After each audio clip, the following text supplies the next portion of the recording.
The most basic aspect of horse ownership is taking care of your equine companion. As the leaves turn and the days grow shorter, Dr. Matt Randall reminds us of what's important when it comes to your horse's health. There's a few different basic things that are going to be important as a horse is coming into fall and winter.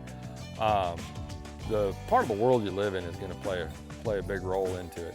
Let's just start with something real basic. What's the horse's body condition? Is this horse underweight? Is this horse overweight? Is this horse at an ideal weight? So what that basically comes down to is if you've got a horse that's underweight in the fall, you better be trying to get some weight on that horse getting into winter, just so you can have a healthier horse coming through there. Brood mares in particular, you got to make sure that they're on you like to have them on a steady weight gain, but almost just the baby weight. You don't want them losing weight, and you certainly don't want them too fat. So once you get down much below that thermal neutral zone for the horse, you need to add a certain number of calories to it to be able to maintain body condition. Having a healthy horse also includes prevention from outside factors. Parasites, depending upon your location, and the prevention of them is another responsibility of maintaining your horse's well-being.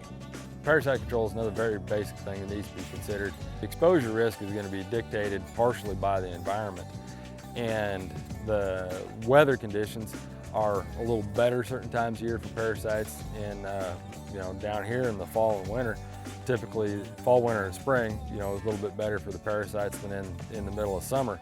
It's real hot and real dry. Those parasites don't survive very well in the environment, so the environment takes care of parts of them. Horses per acre, are they in stalls? Are they in paddocks? If they're out on pasture with each other, their exposure is going to be higher than if they're in dry lots by themselves. The exposure risk is part of it, and environment plays a part of that as well. Vaccinations from other diseases also needs to be on a checklist for horse owners. Vaccinating your horse is going to come into play in the fall.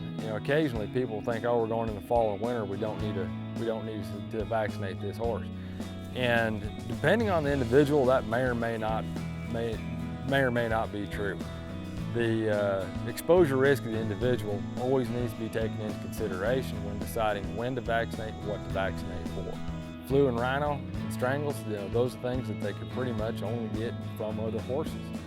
So exposure risk needs to be taken into consideration. Other things like West Nile, Venezuelan, Eastern Western encephalitis, tetanus, rabies, those are things that come from the environment. So depending on where you live, and that individual's exposure risk is going to be important when considering when and what to vaccinate for. Finally, a horse needs to be protected from harsh conditions, no matter the temperature. Things the horses really appreciate the most is a place out of the wind and out of the rain. It doesn't have to be anything too awful fancy. It can be anything from a group of trees in a high patch of ground down in the bottom of one pasture to a barn. And making sure, unfortunately, I'm guilty as anybody, I got a leaky barn, which I'm working on. But locking your horse in a leaky roof, well, that's not much better than having him outside. And sometimes it might be better off outside. The other thing is horses don't necessarily have to have the Ritz-Carlton to survive the winter. Mostly you need to take care of is the overall body condition and health of the individual, and they can survive quite a bit and survive it very well and quite comfortably. For more information on how to care for your horse, be sure and visit the Health Channel here at americashorse.tv, where you'll find videos on a variety of subjects for the welfare of your horse.